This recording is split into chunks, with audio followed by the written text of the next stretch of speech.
Can we see the motion, please, on the screen? Oh, sorry. Can we just come out of confidential? One bit, no bit, and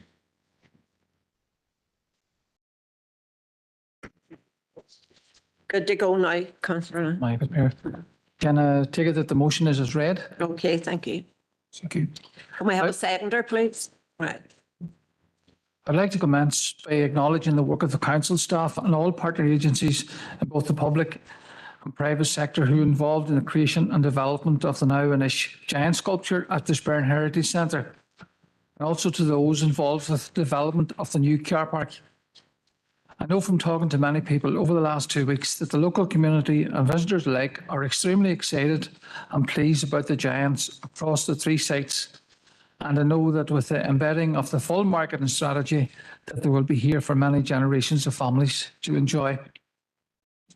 I believe that the sighting of the now-ish giant at the Heritage Centre and the new car park should be the catalyst for reinvigorating efforts and identifying innovative ideas to create and develop sustainable uses of the site and the building that already exists. The obvious use of the site and building is to develop the location as a tourist attraction. As members already know, this is a designated area of natural beauty, and there's no one that could disagree with that. We should be developing visitor welfare facilities, including toilets and refreshment facilities, a play park, walking trails, fishing competitions, and overnight accommodation provision. You should probably already know Sawal is the highest peak in the Spurn mountain range and is in close proximity to the Heritage Centre.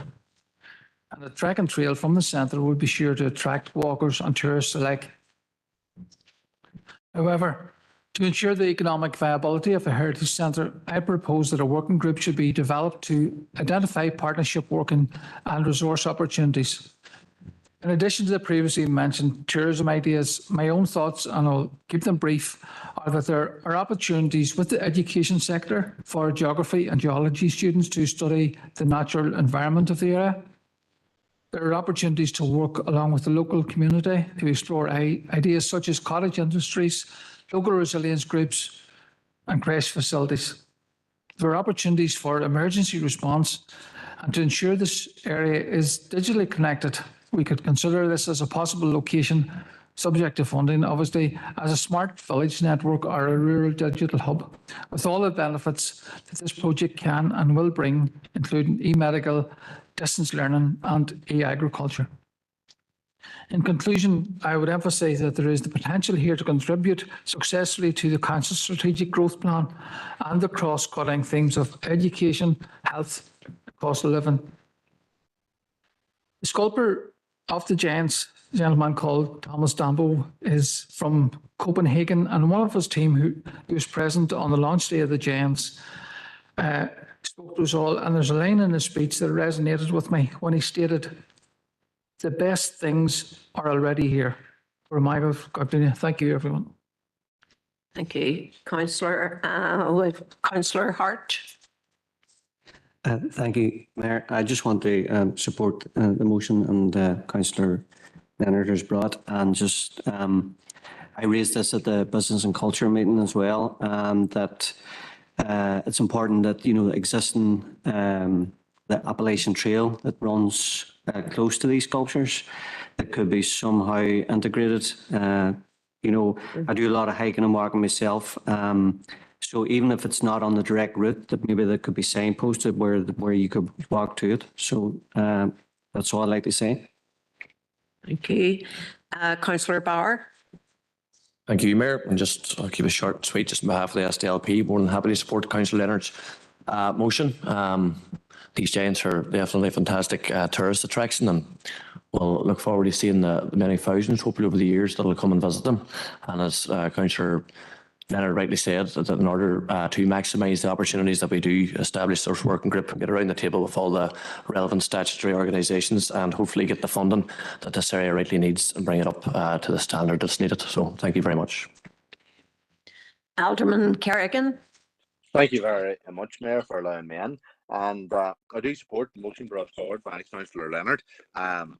the site, it is a good site. It's good to link in the three giant sculptures there, with up in Mulgar, and then over to Dava Forest as well. And again, we enjoyed our trip up there. Yes, we did find that eventually. That on that morning, but it's the case, Mayor. No problem with that. And again, we are maybe putting a wee bit more of an emphasis with this on the community up in the Llanelli Valley to try to support that, because given the three sites, and it's not just touching on those three sites, but given the three sites with the giants, we're in the lesser of the three. And I do remark, even just there, having been passed it again there this week, you know, the temporary toilet facilities that were placed at the Giants and Crana are removed again. So it's just wee things like that. You know, the sooner we can get something operational within the facility there, the better. And again, it was touched on in regards to the walk to the highest peak to all there, as Councillor Leonard has referenced. And again, we've talked about dealing with landowners and different things. So there is a job of work to be done. So, but more than content with Councillor Leonard's proposal, and hope that we can bring it to fruition. Thank you very much, Mayor. Thank you. I have no further speakers on this motion, but just before we move on, I've heard no dissenting voices on this at all. And I suppose I had the privilege myself a few weeks ago to go and visit the Giants of the Sperrins. And to be honest with you, I was absolutely amazed. They're all very, very worth a visit. So if you have time over the summer recess, please go. They're in 3 council districts. But absolutely, and well done to all the officer team and Thomas David that Dambo, sorry, that created these sculptures. I have to say, I was presented with a book that day, and it was his a book on his first 100 giants, and I'm happy to say that our council district, along with the other 2, are mentioned within that book. But well done for bringing the motion, and thank you very much. I take it that motion is passed by everyone. Yeah. Okay, thank you. What time do we move on to that? What time are we on to? 44. Right. We'll move on, and it's Councillor Donnelly. Madam Chair, I take it the motion is read. Oh, sorry, as it. Sorry, Councillor Donnelly, am I on the right? Yeah, sorry, just had my pages wrong there, yeah. Madam Chair. Let's go. In July 2022, online journals noteworthy. Sorry, can we have a seconder? Bruno. Thank you. Go ahead now. Thanks, Chair. In July 2022, online journals Noteworthy and The Detail published a series of articles reporting widespread falsifications of letters from Teagasc, affecting a number of planning applications across the 6 counties. Last month, The Detail published a new set of articles, this time reporting widespread misrepresentation of soil sample testing on over 100 major planning applications for intensive pig and poultry units and some associated anaerobic digesters. These warnings came from the Department of Agriculture, Environment and Rural Affairs in late 2022 and early 2023 and were sent to all affected councils, including Derry City and Strabane District Council.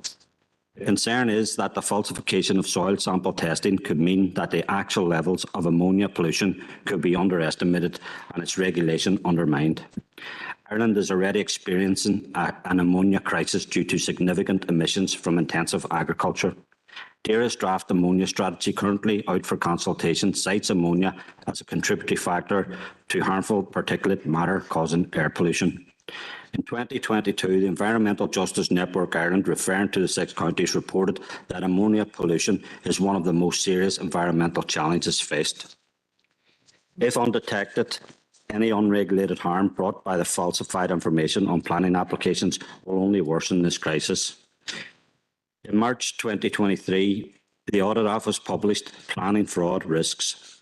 This places an onus on officials and elected representatives to be alert to red flags that might indicate planning fraud. This is a big red flag.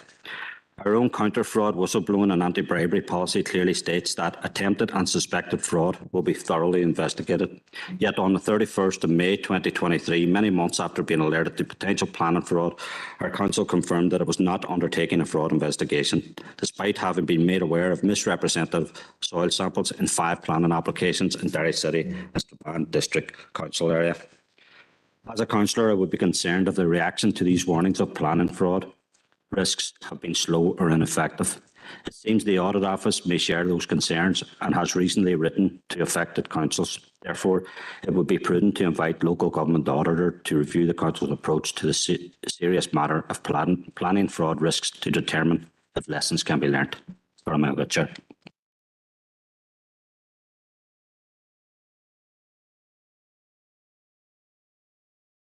And thanks to Councillor Donnelly for bringing the motion. And I suppose in the first instance, I can say from our party's perspective, we fully support the motion. When local planning players were devolved to local councils, it was done in the basis that there would be more accountability. There would be more of a say for local councils, and that there would be more trust in the process. Now, if we're going to have trust in the planning function, then we need to be assured that it is completely free from fraud. From our perspective, we don't suspect fraud in any way, but there needs to be, if there's any allegations, it needs to be investigated fully. I'm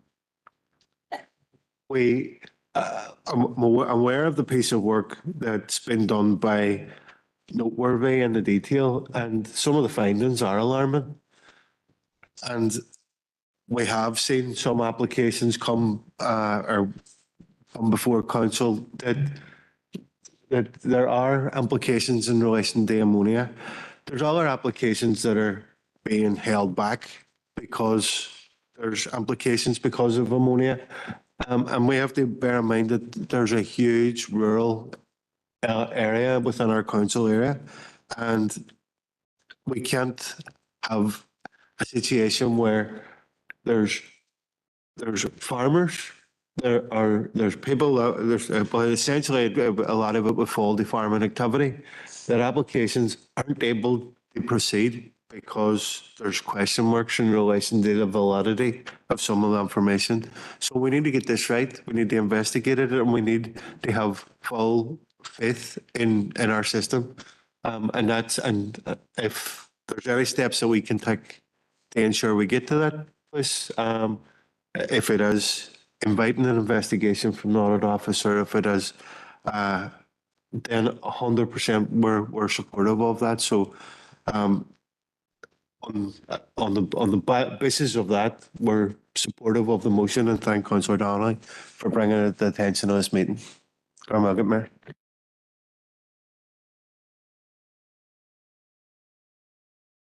Thank you, Mayor, and thank you to Councillor Donnelly for bringing the motion from the outset, and also concur with the remarks from Councillor Jackson as well. From the outset, I can say that the SDLP will be supporting the motion. It's right to say that this last year and a half, the split planning processes in this jurisdiction has been subject to 2 penetrating reports, one from the Audit Office itself and one from the PAC. In relation to its performance. And again, we have another issue that sprung from the investigation from November last year from the NIEA and what has been termed as misrepresentation of soil samples. And these samples are, potentially being used in support of planning applications in this council area and throughout the R8 that have been documented. And they primarily relate to farms or biogas facilities. So they're primarily rating the rural areas within our own council area. But it is noted that there was a sweep conducted out of 108 applications that have been identified by the NIEA, and I see that from the Noteworthy document itself. I think 6 or 7 are actually about our jurisdiction or our council area. My understanding is, I think at the moment that those applications may be, and subject to correction, that those applications are being held in abeyance until there's been no Sunday. But that's subject to clarification, obviously. We agree that any alleged misrepresentation of documents in support of plan applications is a serious matter and should be viewed with concern. The planning process is reliant on all stakeholders approaching the process with utmost good faith, and for council plan authorities to be assured that all applications are bona fide in nature. My understanding is that that the applications that, as I said already, maybe 6 or 7 that apply to our council area. But however, in the interest of good governance and transparency, we agree with the asks by Councillor Donnelly and paragraph 3 of his motion, and look forward to the reports coming back to members in due course with whatever conclusions are drawn from this process. It is important that the public confidence is maintained in the planning process. Again, the last 2 years haven't been great for planning process here in this jurisdiction. The 2 reports have been pretty heavy in their critiques of how the planning process has been undertaken since 2015. But it should also be noted that transparency and openness is the best way of achieving this. We fully agree with that as well. But what I would like to say, probably in my own capacity as chair of the planning committee, is that it should be noted that our plan officers perform their duties on a daily basis in a diligent and professional manner. That shouldn't, and we should also not lose sight of that as well. But we fully agree with the asks from Councillor Donnelly. Thank you, Chair. Thank you, Councillor Money, and it's Alderman Hussey now. Thank you, Mayor. And just to endorse Councillor Money's concluding remarks there with regard to our own planning department from what I know. And I'm looking at the second paragraph of the motion where the Audit Office has expressed concern over the adequacy of planning authorities' reactions to indicators of planning fraud that have been drawn to their attention.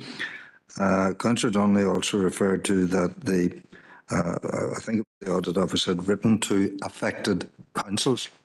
Just to ask the question, has this council been written to?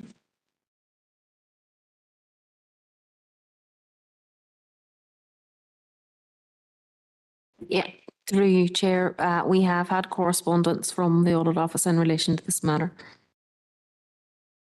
Thank you, Mayor.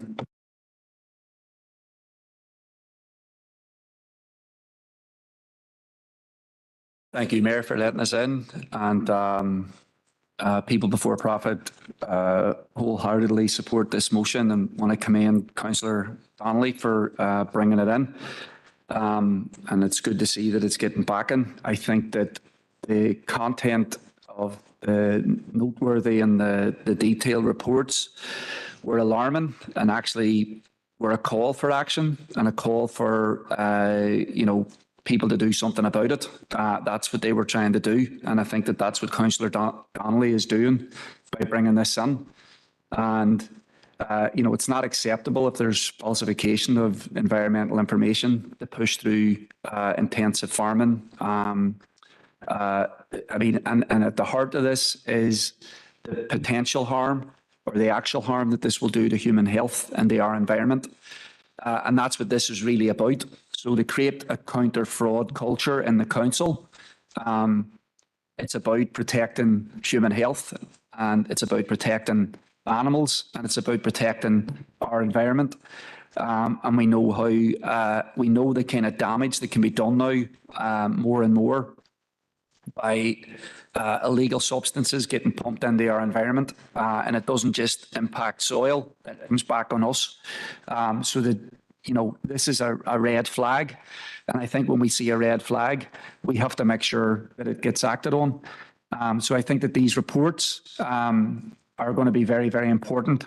And I think that this is something that we're going to have to continue to monitor and really hopefully end these practices of falsification of information, given the significance of the issue. Thank you, Mayor. Thank you, Councillor Harton. I have 2 online now at the minute, and that is Councillor Gallagher and then Alderman Kerrigan. Thank you, Mayor, for letting us in. Thanks to Councillor Donnelly for bringing the motion. I too am a member of the planning committee, and I think that this council should welcome the fact of scrutiny. We should be welcome to the fact that we're going to give good governance and that we are open and transparent to the public. And we have to give like every urgency to the risks that are involved. We have to give every urgency to the insurances that we give the public. And I think that it is very important that we protect the processes for all involved and our staff included in that. Thank you. Alderman Kerrigan. Thank you, Mayor, for allowing me in. Mayor, in regards to it there, anything that provides additional assurance there in regards to it, I think we must concur with. And again, I would have confidence in our own officer team in regards to the planning. And again, declare that I'm a member of the planning committee. But Mayor, do you have issues in regards to you know, I think I don't see it referred in the wording of the motion, but in the as we spoke to the motion, that was more so in regards to intensive pig and intensive poultry units. Now they are making up approximately 20% of the ammonia emissions from agriculture in Northern Ireland. So it is that, but again, I don't like to see anything that causes undue delay to the planning process, and we do have targets to meet there. Yes, if there is falsification, that must be dealt with and dealt with appropriately. But it's just there are applications that are sitting, particularly agricultural applications that are sitting in the planning system since 2017, and it's just not good enough. There's a large, you know, farming's a totally different sector than say construction or anything else, whereby a construction firm could be here today and gone tomorrow. It doesn't work the same in the agricultural sector. Those farms there, and given the cost and the money involved in agriculture, and the price of ground is too expensive, and it's that putting additional infrastructure and additional investment into the rural area, which is often lacking. And again, delays can cause major problems and make projects no longer viable. And again, poultry units and pig units are sectors that many farms have tried to diversify into, be they beef or dairy farms, you know. So it's something that I don't want it labelled here with this motion that all farmers are bad here in regards to they're all poultry farmers or pig farmers there, because it seems to be a bit of a bashing on them there. But as I say, we will support the motion because we do see that there in regards to it. But content enough, Mayor. Thank you. Okay, thank you, Alderman Kerrigan. There's no other speakers. Yeah, oh yeah. And just before I let you in, Councillor Donnelly, I need to apologise to Councillor Leonard. I did not give you the opportunity to sum up, and I'm going to blame that clock again today for that. So, apologies for that, but it passed nonetheless. So we'll move on now to Councillor Donnelly to sum up. Good Chair. Look, I'm not here to bash any pig or poultry farmers, Chair, but it's very clear that there's a number of allegations and red flags that the system is potentially being abused. Even this week, 11 employees of Stormount's Department of Infrastructure, it's been revealed that they've been disciplined over fraud-related offences. So I think it's important that this council does everything that we can. We ensure probity of the planning system. It places a particular responsibility on officials and ultimately the elected representatives of this council. Members of the planning committee are particularly vulnerable if we don't take the red flag seriously as set out in the publication planning fraud risks. But and I appreciate the support here, because if we don't take this step, then there's a potential that the harm, reputational damage and loss of public trust in a council, if we're seen to be ignorant or ambivalent the planning fraud risks, and it will adversely affect the quality of our environment and the health and well-being of those who elect us. So again, I'd like to thank everybody for their support for this. Thank you. And I've heard no dissenting voices on this motion, so I'm taking it we're all in agreement. So well done, Councillor Danley. And we are now going to have a comfort break. Thank you. 15 minutes. And don't be looking at that clock anyway. I'll bear prattle about you all.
We're going on now to the next motion, and that's Councillor McGinley. But just before Ian, I just want to say, don't never let it be said the mayor can't keep nothing done. We have a new clock. And do you know what? I can't blame it anymore. Well, I'm the one who has to keep time here, so you'll have to let it go for now. Okay? Councillor McGinley. Mayor, and I'll take the motion as read, and if I can get a seconder. I'll second that, Grace. Grace. A charge of this motion comes in the back of yet more savage Tory cuts that seem to be targeted towards the most vulnerable in our communities. The lack of an executive and the onslaught of education cuts means that thousands of families are spent in the summer without vital holiday hunger payments. When the holiday hunger bill was introduced by Sinn Féin to the Assembly, it was with the view that it would be providing certainty to families who rely on free school meals, that they would be supported all year, not just during term time. These payments are a lifeline for many families that depend on free school meals to help ensure that children get a hot meal during the school holidays, be that summer, Easter or half-term breaks, because we've had this conversation at every school break this year. Many families across the city and district are already struggling with increasing mortgage costs, increasing food costs, rising utility bills. So stripping this payment away will only add to the hardship that they're facing. As always, in the absence of government support, we're seeing the community and voluntary organisations trying to do all that they can to provide support to children. For example, I'm aware the Foyle Food Bank have donated food for summer schemes and Gaelic camps. I've seen community organisations put on big breakfast events and community lunches, and they're trying to do all they can to support families and young people, always facing cuts to their own programme funding as well. The DUP's continued blockade of the executive is heartless and irresponsible. We need an assembly restored now, and parties working together around the table to progress legislation to tackle holiday hunger, to support families, and to legislate to end the constant cliff edge over these payments. This motion is calling for the Council to write to the British Government challenging the savage cuts that has seen this payment stripped away and calling for them to be immediately reversed. Holiday hunger affects all corners of our district. It affects thousands of families from all backgrounds, and it's on that basis I'm asking all members to support this motion. Gormaigh. Thank you, Councillor McGinley. Councillor Farrell.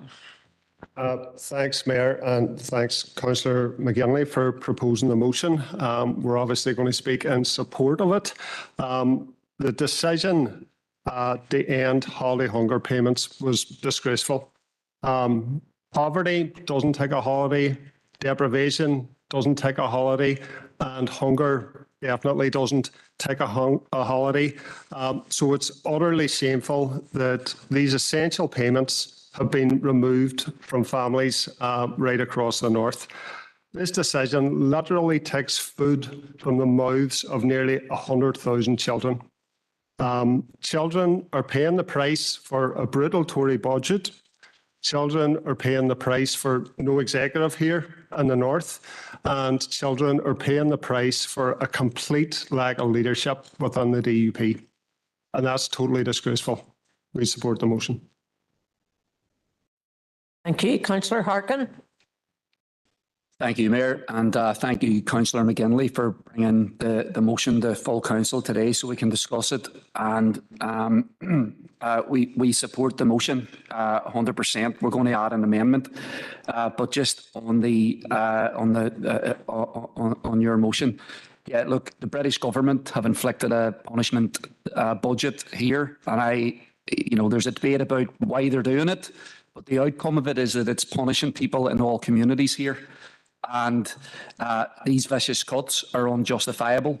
And we know that families are struggling, and that taking away the holiday hunger payments, which is, £27 for every 2 weeks, is a big hit for a lot of families. And I think we know that when children are home during the summer, as they are right now, they're probably eating households out of everything that they have. That was what it was like in our house when we were growing up. So this is a huge loss. There's nearly 12,000 children pupils in our district that rely or that receive free school meals.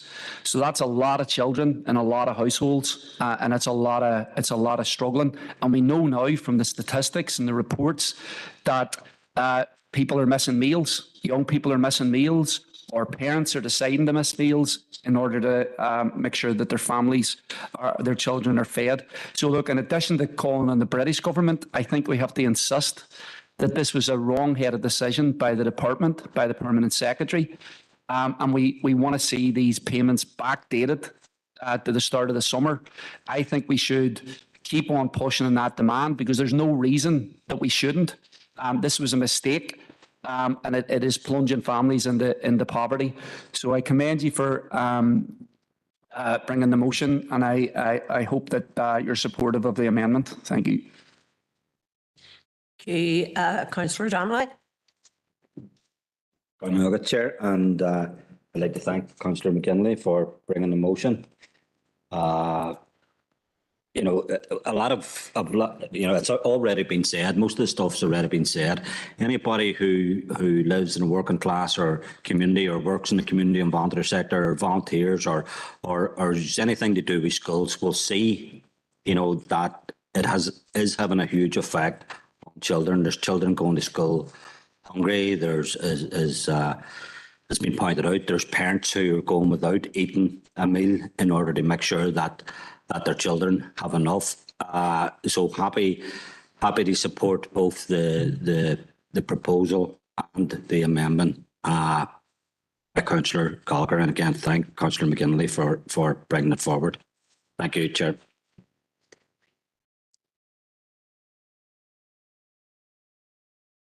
Thank you, Councillor Donnelly. Anyone else? Councillor Harkin, did you mention an amendment? Yeah, thanks. Right. Can you read it out, please? Because I can't read it. Sure. Council backs the campaign calling on the Department of Education Permanent Secretary to immediately reinstate funding for school holiday food grants, holiday hunger meals payments, and to backdate payments to the start of the school holidays. Right. Can we have a seconder, please? Thank you. Councillor, sorry. I have Councillor Alderman Kerrigan online. It's to the amendment you want to speak to, yes? Mayor, I'm content to speak to both. Thank you for that again. Just very brief. Mayor, we're content enough with the motion brought forward by Councillor McGinley and the amendment brought forward by Councillor Harkin. If this can be done, we have no difficulty with that. As I say, there's 97,000 school pupils who are eligible for the free school meal entitlement across Northern Ireland, and again, if this can be implemented by the Secretary, it was the DP Minister for Education and the Sinn Féin Minister for Department of Communities who introduced this scheme in March 2020. And again, if this could be continued, again, if the finance is available, but say I have no difficulty writing a letter to the Department of Education, the Department Secretary. Thank you, Mayor. Thank you. Anybody else want to speak to the amendment? No. So I don't see there. Oh, sorry, Councillor Farrell. Yeah, just in terms of the amendment, the SDLP will support it. Okay. Okay. Councillor Hutton. Thank you, Mayor. Just to say that Sinn Féin do support the amendment, and just to give a wee bit of feedback, myself and Councillor McDade at our first meeting with the UNICEF Child's Rights Working Group this week, and we made a commitment just to speak up on behalf of children's rights when it does affect motions. So we're really happy that we can report this back and the motions that these have been brought forward. Thank you. Again, do you want to sum up? Mayor,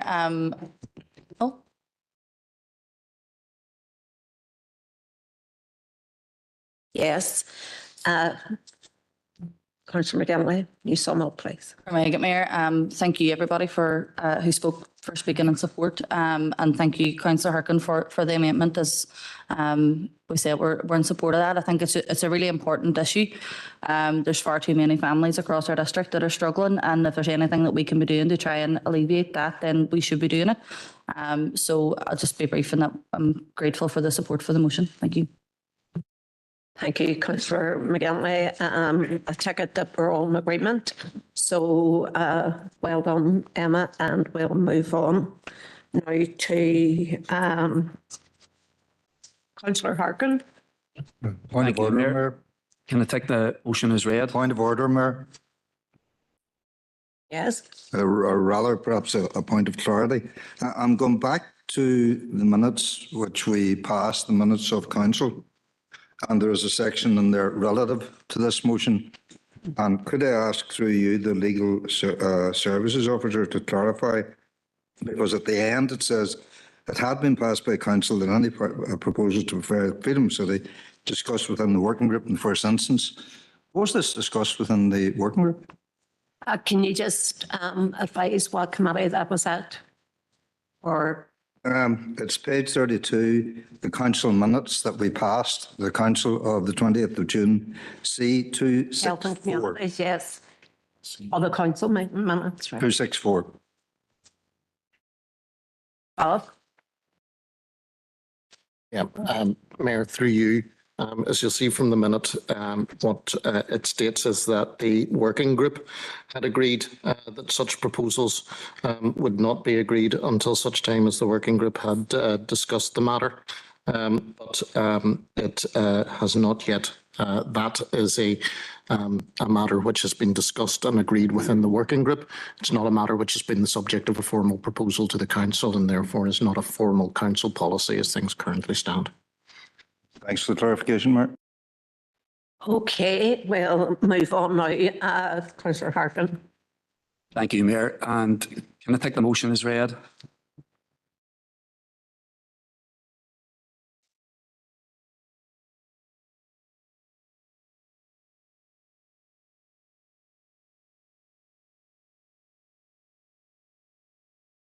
Thank you, Councillor Donnelly, for seconding the proposal.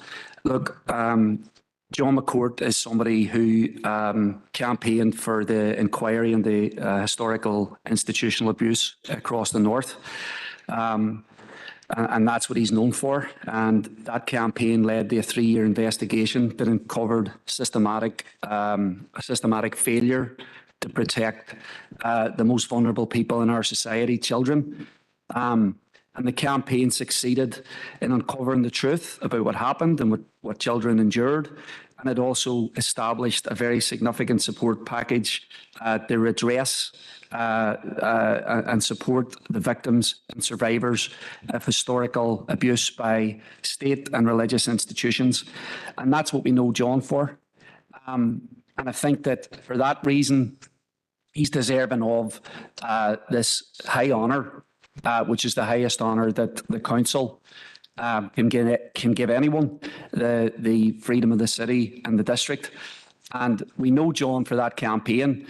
I think by conferring this on John, it's about acknowledging his work. And that was a very difficult campaign. There was a lot of obstacles. It was a very difficult issue. And that it's about acknowledging as well the entire campaign and everybody that was involved in that and the many years of work that people put into it.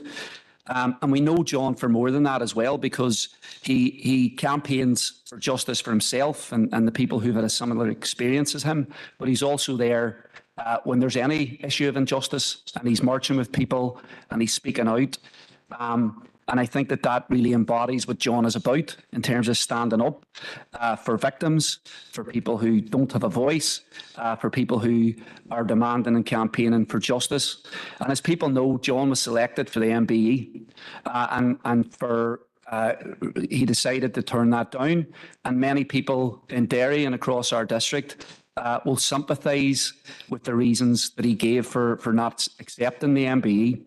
And in my view and in our view, if John was good enough for the MBE award, he is certainly good enough to receive the honour of being a free person of the city and the district. And so it's not a small matter here because not too many people receive this honour in terms of freedom of the city. Many more people deserve it than will ever be nominated for it. But I think that John's contribution should be recognised, and I think that it's about recognising the overall campaign and the effort that he's been part of. Thank you, Mayor. Thank you. I have two speakers, and Councillor Tierney and then Councillor McGinley.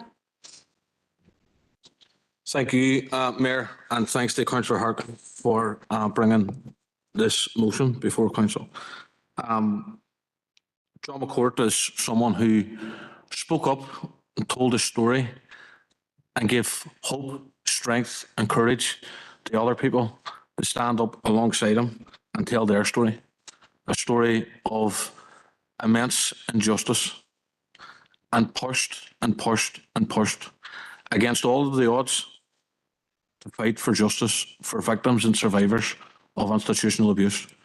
I think the way that he has carried himself throughout that campaign, the courage that he has shown himself, and the strength that he has shown, not only to speak out around what happened to him and others, but to carry and give that strength to people to make sure that they knew that they were fighting and that they were going down the right road to try and get the justice that they deserved.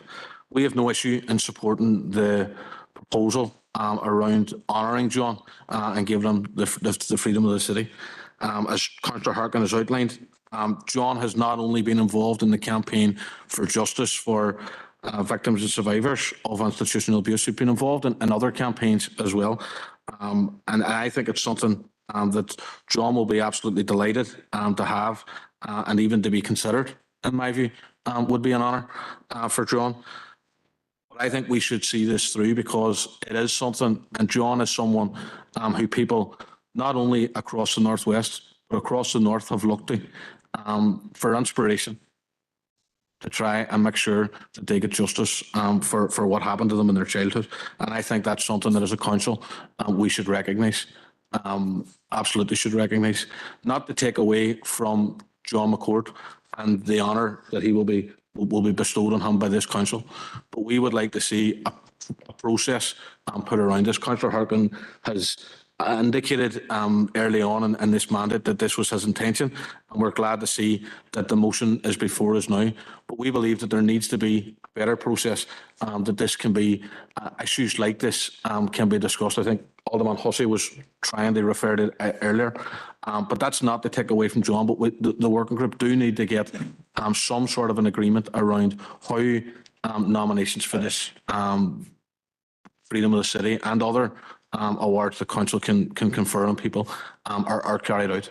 But we do fully support the nomination of John McCourt, and we will be only too happy to take part in the meeting that will confer the Freedom of the City on John, and we look forward to taking part in that. Thank you. Thank you. Councillor McGinley. Mayor, on behalf of Sinn Féin, we do support this motion, and thank you to Councillor Harkin for bringing it forward. John has been alluded to, has been a tireless campaigner for victims and survivors of historical institutional abuse and seeking truth and justice for all those affected. The stories of those victims and survivors who were subjected to abuse at the hands of religious and state orders are harrowing. Those people deserve for their truth to be heard, and John's work through Survivors Northwest supported those who suffered abuse to come forward and tell their stories to the Historical Abuse Inquiry that shone the light into the darkest corners of some of our past. I know John and Survivors Northwest work with many across the political sphere to highlight their fight for truth and justice. And within this, my party colleague Martina Anderson worked closely with John in her time as MLA, Junior Minister and MEP to help with the campaign in any way she could. I know John in a personal capacity as I went to school with his son, and his dignified and respectful manners are always something that shone through for me. I won't attempt to speak for John or his story, as he's already told it so well himself, as has been alluded to, and he's a courageous man who stepped up against the state and has overcome so much. So from Sinn Féin, we're content to support the motion. Thank you. I have no other indicated speak. Oh, sorry. Alderman Guy, and then Alderman McMorris. Thank you, Mayor, for letting me in. Obviously, motions like this are brought forward. As our Councillor Tierney has indicated and Alderman Hussey, I really think we have to work harder to get this under the working group to discuss how motions should be dealt with properly instead of bringing them out in the open like this to be talked about and to be dealt about. You know, do it in a working group, bring it into council, bring it to your parties. If it has to go back into a working group, then so be it. The accolade of freedom of the city, Councillor Harkin is right. It is the biggest award we can bestow on anybody here. But there's other people who came forward with abuse, allegations, who before John were involved. And I'm not looking to demean what John has done, because quite right, he has a story to tell. It was a harrowing story by all who were abused and so on. But there's other people who came forward first, and they're not being bestowed the freedom of the city. So I think this has to go on to a working group, be sorted rightly, because it can't be brought out in the open in here when not everyone agrees with what is going on. So we will be abstaining from the vote. But I wish John all the best. Thank you, Mayor. Alderman McMorris. Thanks for letting me in, Mayor. Just probably just want to concur with some of the comments that's been made, especially that Alderman Guy has made. We as a party, we do believe that, people should be bestowed freedom of the city for the contribution that they've made to the city. We've seen that with Lisa McGee and the Dairy Girls and all that there, but I do believe that things for this, like this, we have many victims and we have many people who has done outstanding contributions, and I really do believe that we need to scrutinise this more and speak about it and get a proper process put in place in regards to putting nominations forward. So I'd just like to concur that I believe there should be a working group set up in order to speak about this here specifically. And then, once a working group then has come to a decision about what the process is, I believe then that, the nominations should be put forward through that and brought forward to full council. But on that basis, we will be abstaining from the nomination, and it's not to take away. We recognise the, the contribution that John had made and the historical abuse, and it's not to undermine that in any way. Do you know what I mean? And it's nothing personal, but we just believe that there should be a proper process. As I say, we recognise that there's many victims and there's many people out there who has a real good story to tell, do you know what I mean? And should be recognised for the work that they've done in the city. But again, we just believe that it should be put through a working group first. Mayor, thank you. Thank you. Alderman Kerrigan online. Thank you, Mayor. But Alderman McMorris has really covered the party position, but it was more just the case of just touching upon. I thought we had kind of a way forward for this at the working group meeting that took place on Monday, the asset naming, and followed on to the freedom of the city.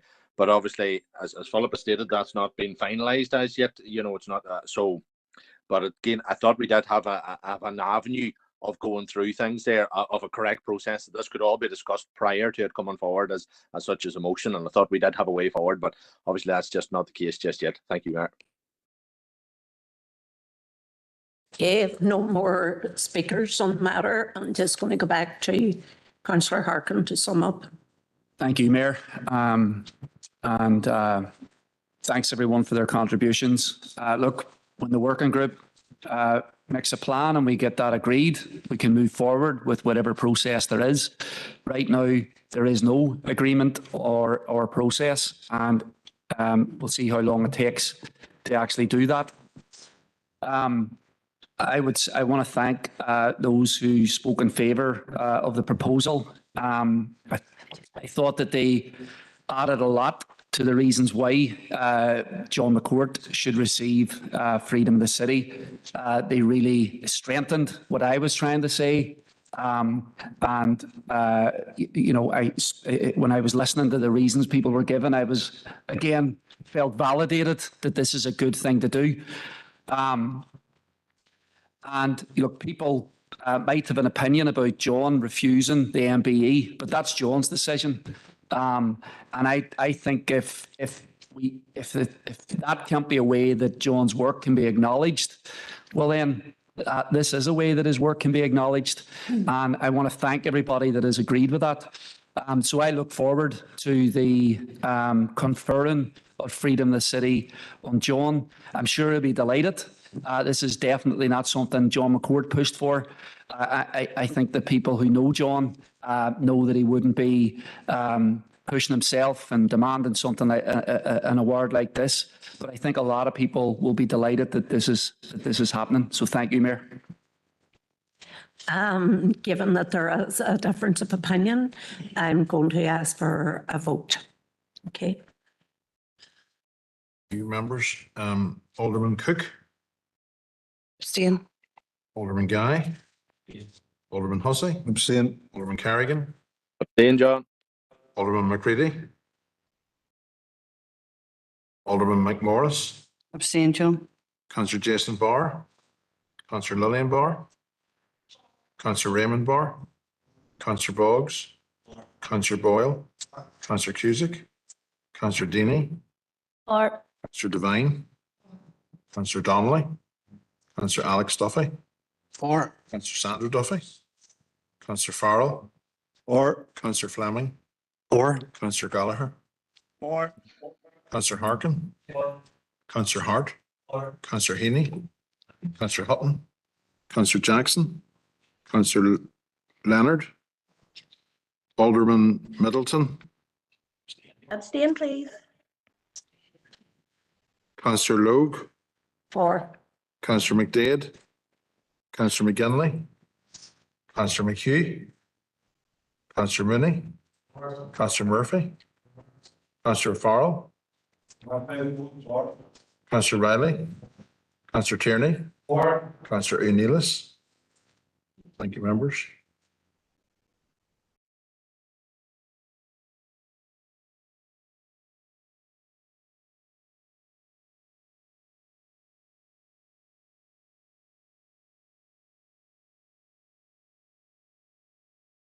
Mayor, I recorded 30 for, no members against, and 6 abstentions, so the proposal passes. Yeah. So that motion passes. So we'll move on now to Councillor Boggs. Mayor, can I take the motion as read, please? Okay, thank you. And I've said.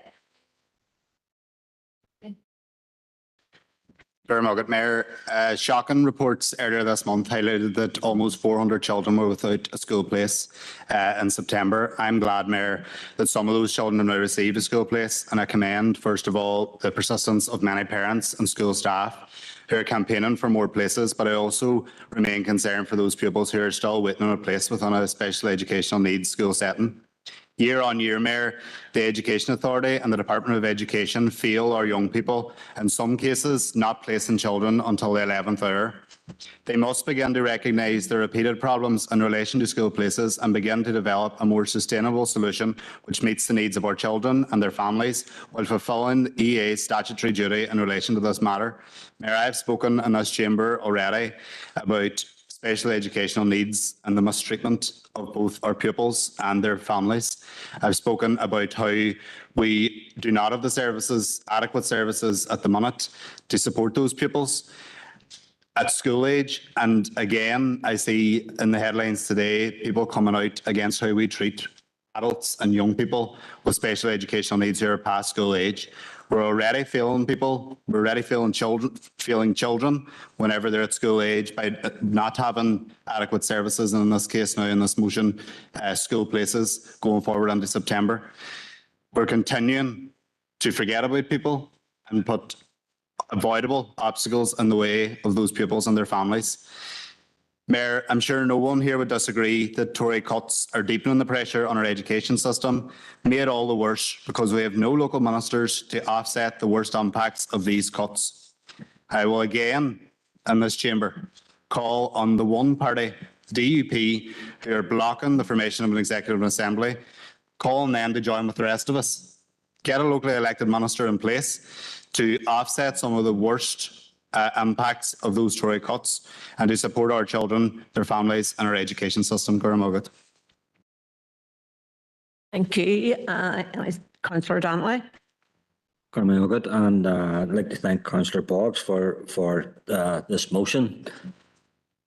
This is becoming an increasing problem year after year. I've noticed that over the last 3 years in particular that there's bigger numbers of families approaching you who just can't get their children and the schools and that is required. I've also noticed the problem where obtaining the statement appears to become a more difficult process. That's the information that parents are relating to me, and anybody who's dealing with this can't fail to see the trauma that it causes parents, and the trauma that it causes children, some of whom would be vulnerable. And it's very real. It's for these families. It's an absolute nightmare. The uncertainty, some of the vulnerabilities play out in different ways, and it has a real effect on family life. So happy to support the motion and anything that can be done to alleviate a very, very serious issue, as I say, that causes serious problems within the family and social life. Thank you. Councillor McDade. Thank you, Mayor, and thank you, Councillor Boggs, for bringing this motion. We within the SDLP have been working closely with so many young people, parents and schools to try and come to a solution for this issue locally. There are just too many children being left behind and it's just unacceptable. This council is working towards becoming a UNICEF child-friendly city, and one of UNICEF's goals focuses on education. Articles 28 and 29 of the United Nations Convention on the Rights of the Child clearly states that every child has a right to an education and that all children should be encouraged to go to school to the highest level possible. There are too many children in this city and district, and indeed across the region, that are being denied these basic rights because there's just not enough provision within schools, particularly within secondary schools, to provide education to children with special educational needs. They not only deserve this, but they're actually entitled to it. There's been a significant shortfall in places year on year, with some children even having their school place pulled at the last minute. There's still over 150 children this year who still have not been given a placement, and this limbo land has just added to the anxiety for an already stressful time for the children and their families. The Education Authority and the Department of Education must step up and deliver a solution to this before the anxiety gets any worse and before any more children are left behind. I commend Councillor Boggs for bringing this motion to Council, and we in the SDLP will be supporting it. Thank you. Thank you, Councillor McDade. Alderman Morris. Thank you, Mayor, for letting me in, and I want to thank Councillor Boggs for bringing this motion forward.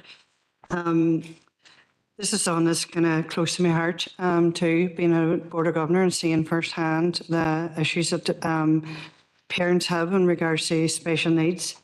In regards to placement, I'm aware that the Education Authority basically wrote out to all the schools, basically asking if they can take in, if they had any spaces to take in people with special educational needs. And certainly ourselves, we had a long discussion about that, but I just kind of want to comment and highlight the fact that, we need something that is more sustainable and more long-term for these children. They have really complex needs, and to ask schools to take in people with these complex needs, they don't have the equipment to facilitate that in regards to like sensory rooms, quiet rooms. Do you know what I mean? There's a whole lot of complex issues that could come up for these children, and we could be doing more detriment to these children by putting them into an environment where their needs aren't met. So I'd just like to appeal that basically that they do look at it and have a long-term approach in regards to it. And I do concur too that putting children with vulnerabilities into a school, not only that, but you have people that know, like students within that school who are already sitting on waiting lists for ages for educational psychologist assessments, and the parents, for them then they feel that people's coming in and not being facilitated properly, and there's no assessment for their own children. I think this is something that's really complex, but I do urge the Education Authority to look at this in a long-term approach and basically get proper facilities in order to house these children, because I know, like, not only just even getting them placements, but even like transport to and from school for these children is a big concern. So, like, we will be supporting the motion, and we thank Councillor Boggs for bringing it forward. Thank you, Alderman McMorris. Alderman Hussey. Thank you, Mayor, and thank you to Councillor Boggs for bringing this forward. The motion specifically refers to school transfer. So this is not something that the Education Authority have not known about. They know in advance the numbers that are coming through the system. So it's a complete lack of forward planning from the Education Authority, including the much vaunted area planning system that they operate when they decide to close schools, etc. I'm not saying very much on this. I'm just supporting the motion and condemning the authority for what I regard as a dereliction of their duty of care to this particular sector in education, and shame on them for that. Thank you. Councillor Barr. You, Mayor. This is a problem that's getting progressively worse, and nowhere is this problem more prevalent than in Strabane, where demand far outstrips supply. And as has already been stated, the problems that arise for families as a result is overwhelming. So thank you, Councillor Boggs, for bringing this motion. I'll be supporting it. Councillor Harkin. People Before Profit are fully supporting the motion, and thank you to Councillor Boggs for bringing it forward. Okay. Councillor Boggs, would you like to sum up? Margaret, Mayor, and thanks to everybody who has spoken in support of the motion.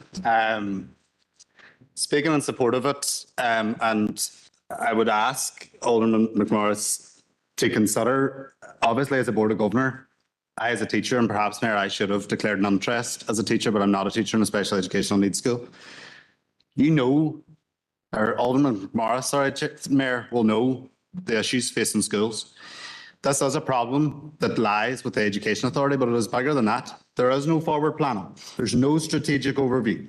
But that also falls to the fact that we have no education minister in place to deal with the issue that has been lasting over the last number of years, a recurrent issue. So in order for us to get some kind of strategic hold or grasp on this issue, I can tell you for one, school principals and parents who are campaigning would much rather see local elected ministers assisting both with the strategic planning of how we create enough school places. But as Alderman Hussey has alluded to already, there just aren't enough places. There aren't enough school places for SEN children. And that's not going to change within the Education Authority, regardless of who's at the table or who's talking about it. But it will change whenever we get a properly funded education system. Now, yes, there is a lot to be said for Tory budgets that are coming our way, but there is another thing to be said for not having any locally elected minister in place to take decisions, to set new policy, and to have any kind of hold on where this is going. So I completely understand that as a Board of Governor that Alderman McMorris has stated. Yes, I totally understand that you will have issue with how challenging it is at the moment, but I take even bigger issue as somebody who works in a school that we do not have an education minister in place to sort out the issues that are facing our education system. Mayor, I also refer back to what was said about special educational needs statements. This is an issue that we're facing about not being able to place the pupils that we know have a statement. There are many, many pupils out there who do not. And if we were to statement every child who should have one, what kind of crisis would we find ourselves in? And I think that again comes back to we need a locally elected minister in place. We need a minister setting a proper budget for the Department for Education and for all our departments. But I do not take the wash of how much we need the issue resolved when there's no minister there. I have one party blocking an executive, Mayor.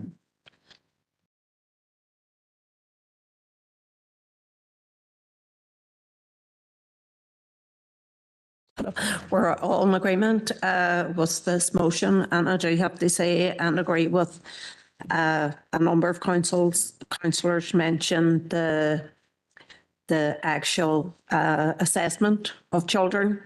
And I think that's a big issue too as well. So there needs to be urgent work carried out around the whole matter of placement and assessment. So, okay, we will move on now to Councillor Duffy.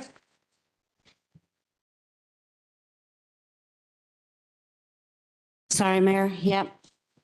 Could I get a seconder?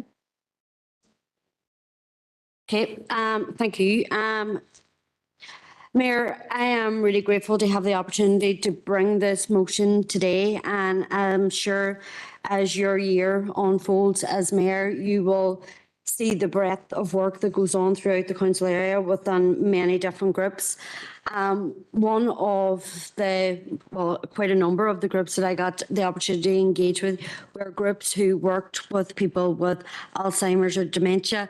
Those groups included the Alzheimer's Society, Dementia and Age Concern, the Trust, and indeed the Deeds Project, all doing absolutely amazing work and helping people to live well with dementia diagnosis and providing services and support and treatment to people with dementia. All that work has been fantastic and has provided great help and support to people with particularly families. And I have to say myself, I don't think that there's any need to explain what dementia is in this forum. I think there's probably not a family within our city and district that haven't been affected by a dementia diagnosis. And I know certainly from talking to people within this chamber about my own experience of my grandmother and my aunt, who both have dementia diagnosis, that I'm not alone. But one of the things that you will also find is through the Mayor's Tea Dances, you find people who are living with a dementia diagnosis, but absolutely finding the joy in everyday life. And particularly there was one man in particular who stays with me often from the tea dances, who just loved the music and loved to dance. And there's his daughter actually who came to the tea dances with him, and it was a joy to watch. But the Deeds Project itself is just to be clear, DEED stands for Dementia Engaged and Empowered in Derry and Strabane, and their key aim is to help people with a dementia diagnosis to live well within their own communities for longer by giving them opportunities to become active and engaged in community life. And one of the things that they do is they have lots of activities, social activities, physical activities throughout the council area, and bring together people with a diagnosis. Before I was mayor, I had the opportunity to engage with the Chantal Project, and the work that they do is absolutely tremendous. But coming up to the end of the year there, they held a conference in the City Hotel. They brought together lots of statutory bodies, the community sector and the local business community in terms of looking at how we can make this city and district a dementia-friendly and dementia-aware city and district, to ensure that front-facing staff, people that are engaging with the public, are trained in dementia awareness and aware that when people approach them who maybe are confused or are unsure of what they're doing, that they're treated with absolute dignity and respect. And we took a pledge that day that we would take the dementia awareness back into our workplaces and promote the training that they're promoting through Deeds, to ensure that people know that. I know that from talking to the Deeds Project themselves, that there are quite a number of local businesses, transport, TransLink, City Centre Initiative, the police, the university, and other local businesses that are all signed up to do this training. And I think as a council, we should absolutely be promoting that and ensuring that our members have an opportunity to take part in that treatment, but also our staff within the council. And I'm glad to see that there are sections within the council that have signed up in terms of the dementia awareness and dementia-friendly city and district. And those are in terms of our Guildhall and museum services, but also our festivals and events. But I do think that there's a further opportunity there in terms of our environmental services and other sections within council that are front-facing. I mean, I know of refuge collectors who come into regular contact on the street with people with dementia. And I can think of one instance in particular within the Gellia area where this had happened. So I think that there is an opportunity there within council for us to be promoting this. It's a fantastic project. It's a fantastic opportunity to go through training and raise awareness throughout the council area. And anything that we can do to assist, we should be doing it. So I'm really grateful to have the opportunity to bring forward this proposal today. And I know that there is an event on in Foyleside as well. I think it's the 21st of September. And I think that we should be promoting that as well throughout the council social media. Thank you, Mayor. Thank you, Sandra. Councillor Riley. Thanks, Mayor. Just to thank Councillor Duffy for tabling the motion. I need to declare an interest in it as I work for a dementia charity, not the one named in the motion, but a different dementia charity. Thank you. Thank you, Mayor, and thank you, Sandra. I welcome the motion from Councillor Duffy and on behalf of the SDLP, support it fully. This issue has become extremely focal in both my personal and professional life recently. Like many others, myself and my family are navigating our way through the hurdles of managing or living with loved ones who have the disease, and we're trying to ensure their liberty, quality of life and dignity are not diminished by it. As a family, one of our major concerns in helping our family member maintain a positive, diverse and stimulating social life was the ability for those around, particularly in the public, hospitality and leisure sectors, to recognise and give allowances for the drawbacks of the disease, especially unexpected, confusing or uncharacteristic behaviour.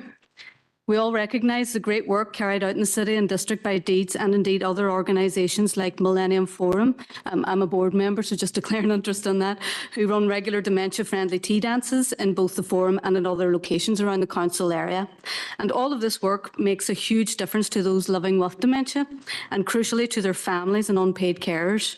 A diagnosis of dementia has a whole impact on the family, so anything supporting those with dementia is to be welcomed. Councillor Riley gave me these statistics and I thank him for it. In our Western Trust, there are over 2,600 people living with a formal diagnosis of dementia, but the projected prevalence figures for the disease are a lot higher. So we can imagine that almost probably everybody in this council chamber will be impacted by somebody with dementia at some stage in their life, if not themselves. My colleague Sean Mooney tabled a motion on the need for dementia-friendly awareness and training back in November 2020, so an updated cycle of training would be beneficial. Furthermore, the Council, through its age-friendly officer, Ciara Burke, does so much good engagement with those living with dementia. However, I am conscious that dementia is not just a natural part of getting old. It can affect people in their late 50s or earlier. So for Council to lead the way in making this area dementia-friendly would be a great step forward in removing the stigma for those diagnosed the condition, whatever their age. I'm sure most of those here in the chamber who are interested in dementia will have listened with interest to the announcement of new drugs in the news recently. And while these do offer some hope to those with dementia, we know that these will only benefit people with Alzheimer's disease and not people with other forms of dementia, such as Lewy body and vascular dementia. That is why we need the department to break down the dementia statistics by subtype and take steps to have the health and social care system ready for delivering faster diagnosis once a person starts having symptoms. In conclusion, while researchers continue to look for a cure for drugs to slow down the progression of the disease, organisations such as Deeds do so much great work in reaching out and connecting people affected by dementia, bringing people living with dementia out of their homes, and as Sandra has already said, connecting them with the community. I thank Councillor Duffy for tabling this today and look forward to hearing more on the training that can be provided. Alderman McMorris. Thank you, Mayor, and thanks to Councillor Duffy for bringing this forward. I'm going to keep this brief because it's something that's really, really close to my own heart. My mother has dementia and I'm her primary care. And I know the difficulties that has on families, and not only the families, but the person themselves, and the difficulties they would experience within the community and in different functions. Like even something as simple as standing on a queue is massive to somebody that has dementia. So I really, really want to bring this forward. I know I'm emotional about it, but I just think it's really worthwhile. I've undertook near miss bits of dementia training myself previously, and I really do look forward to deeds and renewing that training. You know, just to refresh myself for it. Do you know what I mean? Because like every day brings a new challenge, not just for the dementia patient, but also for the family. Do you know what I mean? And I'm just going to leave it at that. Yeah. Thank you. Okay. Councillor Donnelly. I'm a good chair. I'd like to thank Councillor Duffy for bringing a motion. And I'd like to support the motion for all the reasons outlined by the previous speakers. I could be doing with some of the training and myself, so looking forward to getting educated on it. And again, thank Councillor Duffy for bringing this important issue to Council and the previous contributors. Thank you. Councillor Harkin. Thank you, Mayor, and thank you, Councillor Duffy, for bringing in this very important motion. And we very much want to have a city and a district that is where there is a high level of dementia awareness and where it's a dementia-friendly city. And I, as well, look forward to the training. I do want to commend the work that's already been done, but we know that we have an ageing population. I was just reading in that labour market report that said, you know, over the next 20 years, we're going to have 4,000 less young people under 16, and we're going to have 14,000 more elderly people. So that's us. And, you know, I worry about things like dementia for myself. But obviously, you know, it's very, very challenging for people who have a family member or a friend that has dementia right now. So I think we have to work to make sure that there's as much awareness as possible so people get help and receive humane interactions and humane treatment. So I look forward to the outworking of the motion. Thank you again, Councillor Duffy. Okay. Folks, that's the end of the contributors. So I've heard no dissenting voices. So that motion, sorry, can I ask you to do something? Thank you, Mayor. And thank you everyone for your contributions. And I'm going to be very, very brief in terms of the summing up. I'm just very, very grateful for the support for the motion. I think it is very important that we do our utmost to make our city and district a dementia-friendly city and district.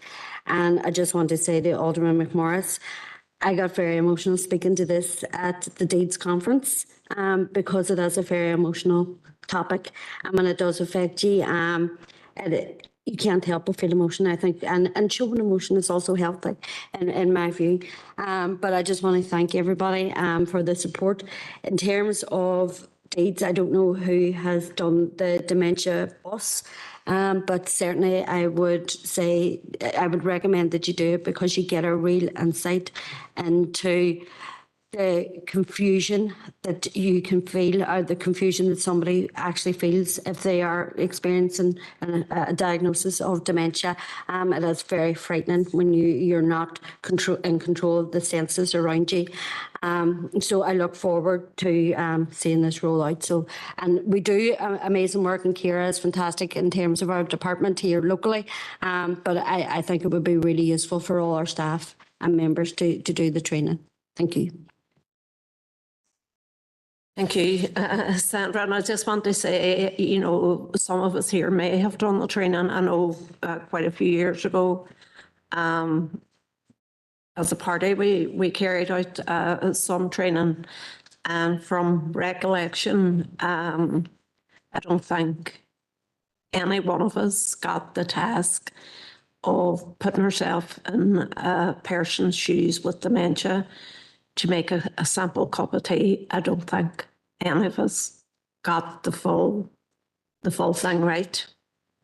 So I suppose for me at that time, it really showed, you know, we really need to, you know, to experience what people with dementia are experiencing and seeing, and the awareness of it is, you know, it does make you, I suppose, better at dealing with people with dementia. And I do think, I know you mentioned staff, Sandra, but I'm sure councillors could either do with a refresher or avail of the training to themselves. And I just want to say at this point, I was approached by a care facility that they had the council sports team up doing bocce with their clients with dementia. And unfortunately, the funding was withdrawn for that.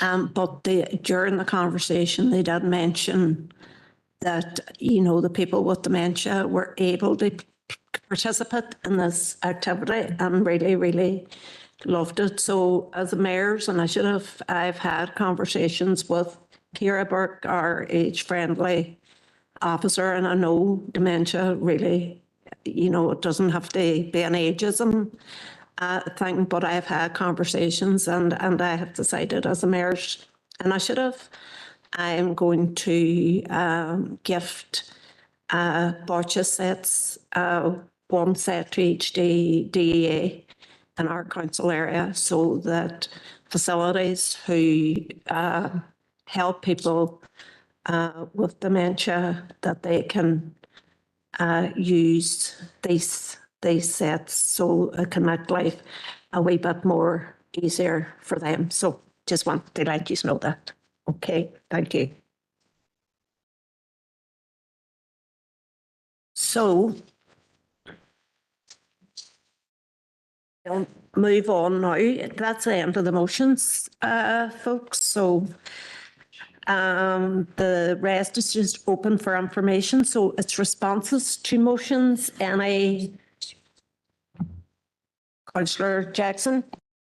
And I'll be brief. I just want to touch on two of the responses to the motions. The first one is a response from a British minister in relation to the right to strike, and it's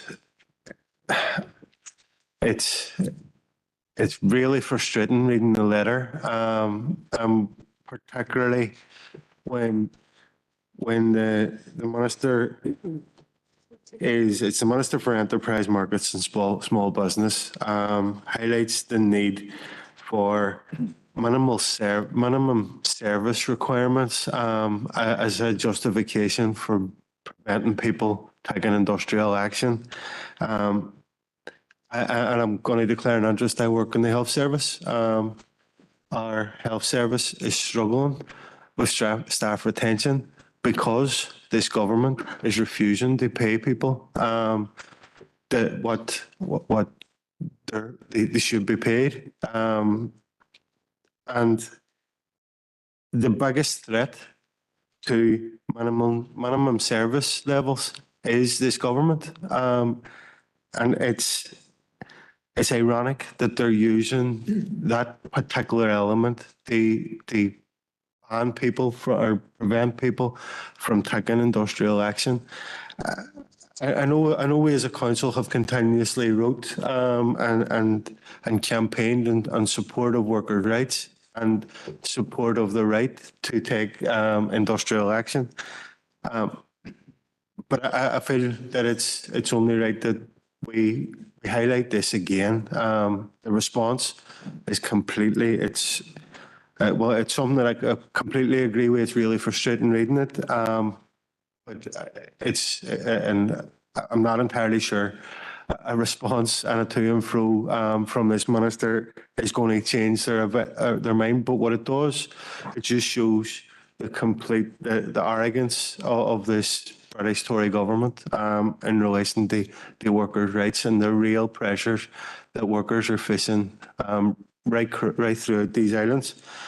The second item that I wanted to raise was in relation to it was a response from the Permanent Secretary, Julie Harrison, in relation to our road service workers. And it highlighted the fact that we've all stood with our road service workers and we've listened very carefully in relation to their demands and what we've described within this chamber around the archaic bonus system that the road service workers are working towards.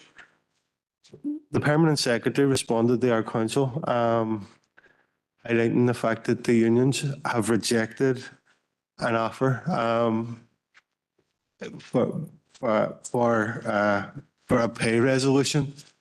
But what the Permanent Secretary doesn't get is that the pay offer was in line with this bonus system, and the bonus system is at the heart of the concerns. If we're listening to the workers within road service, their main concern is this bonus system that is being used and has been misused over many years. What they say is as a bullying tactic by some of the management. So there's no other sector in our public service that operates this bonus system. It needs to be scrapped completely. And I'm proposing that we respond to Julie Harrison, specifically requesting that the bonus system that's been employed within DFA roads is rejected and scrapped completely and replaced with a fair pay structure that rewards the work that's put on by our workers within our DFA roads. So I can make that a proposal in relation to that we respond in support of the demands of workers within DFA roads and ask the Permanent Secretary once again to scrap the bonus system. Thank you, Mayor. Christopher, I'm going to ask you if you just I'm going to accept that proposal. I'm going to ask you if you could just write it down for the sake of clarity. And can I have a seconder, please? Councillor Duffy. Councillor Harkin. Thank you, Mayor, and thank you, Councillor Jackson, for raising both these issues. Yeah, look, the response from the Tory minister in regard to the right to strike is disgraceful. And I think that, in terms of minimum service levels, I mean, the Tories are destroying minimum service levels. That's why we have 500,000 people on waiting lists. That's why we have workers in the health service wanting to leave because of how they're being treated. Minimum service levels should include getting basic pay, and that's being destroyed. So, look, I think that I'm for writing a response back at any opportunity, but I think the best way for us to show the minister that we're not going to be intimidated by these anti-trade union laws and anti-workers' rights laws is by backing the next round of strikes, which are going to be in mid-September, when we know the health and social care workers are going to be going out and strike again for fair pay, for pay parity, and they're going to be likely joined by other groups of workers. And then I absolutely second the proposal to write to the Permanent Secretary again that the bonus system needs to be scrapped. And again, while we write that letter, I think that joining the workers when they go on strike again on July 31st will be the best way for us to know that we're fully behind them. Because that's how sometimes when there's injustice, we speak with our feet. And that's why people picket lines and say, we are not delivering the service that is vitally necessary until we're treated fairly. And, this is about our roads and about the lack of repairs, but it's also about how we treat the people who work for us. So fully supportive of the proposal, and let's back them when they're going out again across the north on the 31st of July. Thank you. Okay, Councillor McDade, is this in the same issue? Yeah, go ahead. Thank you, Mayor. And again, I just want to declare an interest. I work in the health service and I'm a member of our union as well. But I just want to reiterate what Councillor Harker and what Councillor Jackson has said.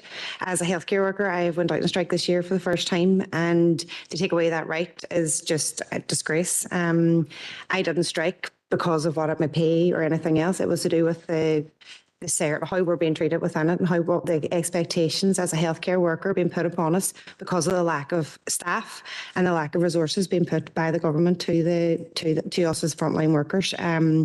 No frontline worker wants to go out and strike. No frontline worker wants to leave their patients or their service users without what they're there for. It's a really difficult decision to take, and that's why it's taken me all these years. It's the first time I've ever done it. So I just want to add my support to that and add my support to the strikes and say that the SLP will be supporting the strikes when they do start now in September again. Thank you. I'm just, Councillor McGinley indicated that she wants to come in another matter. It's on a different letter. Until we get this proposal up line, I'm going to. Mayor, my issue that I'm raising is just in relation to the response from Ciara McCullough from the Department for Education on page 159 in the pack.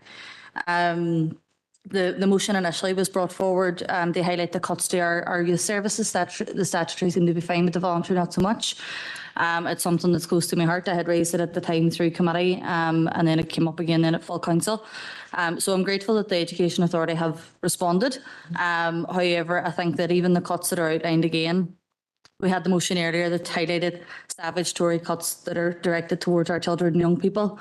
And again, through the youth service, these same cuts are doing the same thing. But in the letter, it specifically says that whilst the Department for Education, in the absence of executive ministers, are now in the process of assessing the impact, I think that highlights in itself the impact of not having an executive on our children and young people. And I really, really implore the DUP to have a look at the impact of what they're doing, because our children and young people are suffering as a direct result of your boycott of the executive. So please have a talk to your leadership and please get back to work.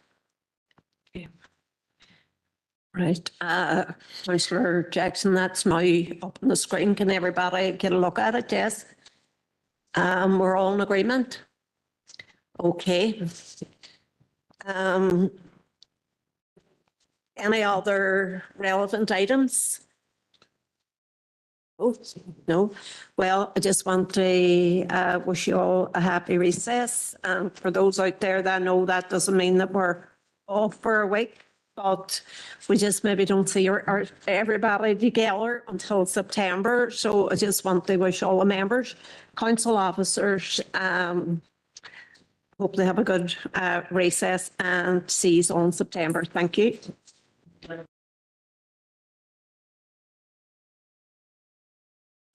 Thanks.